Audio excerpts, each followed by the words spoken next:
America और चीन अब पूरी तरह से टैरिफ युद्ध में उलझ चुके हैं। वॉशिंगटन ने चीनी वस्तुओं पर नए सिरे से शुल्क लगाया है, जिससे 9 अप्रैल तक कुल शुल्क 104% तक पहुंच गया है।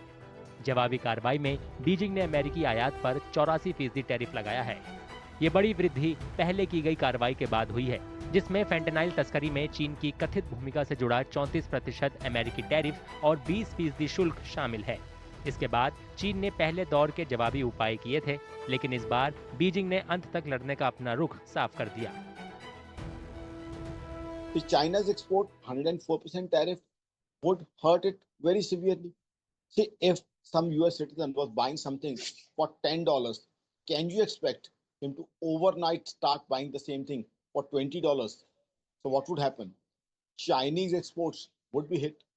Only and only the necessities would be purchased by the consumer if the prices increase within a week by more than 104%, by more than 100%. So that would definitely have a huge impact on Chinese exports. चीन ने शुक्रवार को सभी अमेरिकी आयातों पर 34% tariff लगाकर जवाबी हमला किया। साथ ही दुर्लभ पृथ्वी खनिजों पर निर्यात नियंत्रण पेश किया और ट्रंप के तथाकथित मुक्ति दिवस टैरिफ के जवाब में कई और उपाय किए। जवाब में ट्रंप ने चीनी वस्तुओं पर अतिरिक्त 50% टैरिफ लगाया। साथ ही ऐलान किया कि बीजिंग के साथ सारी बातचीत आधिकारिक रूप से खत्म हो गई है। आधिकारिक डेटा से पता चलता है कि पिछले साल चीन के साथ अमेरिका का व्यापार घाटा $295.4 बिलियन था। विशेषज्ञों ने चेतावनी दी है कि अगर बीजिंग आगे बढ़ता है तो ट्रंप के उपाय अमेरिका में होने वाले चीन के निर्यात को गंभीर रूप से प्रभावित कर सकते हैं, जो आसियान और यूरोपीय संघ के बाद उसका तीसरा सबसे बड़ा व्यापारिक साझेदार है। चीनी वाणिज्य मंत्रालय ने चेतावनी दी है कि अगर अमेरिका टैरिफ बढ़ाना जारी रखता है तो चीन अपने अधिकारों और हितों की रक्षा के लिए जवाबी कार्रवाई करेगा। इस जवाबी टैरिफ युद्ध का असर दुनिया भर में पहले ही महसूस किया जा रहा है, क्योंकि सरकारें दो आर्थिक महाशक्तियों के बीच टकराव से अपनी अर्थव्यवस्थाओं को बचाने के लिए जूझ रही हैं। चीन ने कूटनैतिक कदम उठाते हुए अमेरिकी टैरिफ के खिलाफ मिला-जुला रुख अपनाने के लिए भारत से संपर्क किया है, लेकिन कनाडा और चीन के विपरीत नई दिल्ली ने ट्रंप प्रशासन के साथ सीधे टकराव से दूर रहने का विकल्प चुना है। Now, tariffs against India are much lesser than tariffs against China.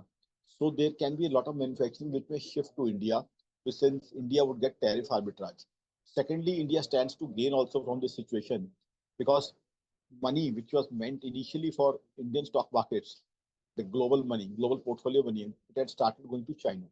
Now with China into all these problems and tariff war, global money wouldn't go to China because global money is primarily American money.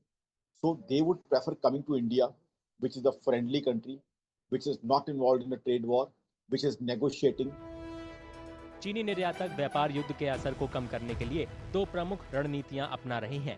पहला, अपने उत्पादन के कुछ हिस्सों को विदेशों में shift करना और दूसरा, गैर अमेरिकी बाजारों में निर्यात बढ़ाना। ग्लोबल सप्लाई चेन के अधर में लटकने के साथ बीजिंग पर निर्णायक रूप से काम करने का दबाव बढ़ रहा है, क्योंकि राष्ट्रपति शी जिनपिंग दक्षिण पूर्व एशिया के अहम दौरे की शुरुआत कर रहे हैं।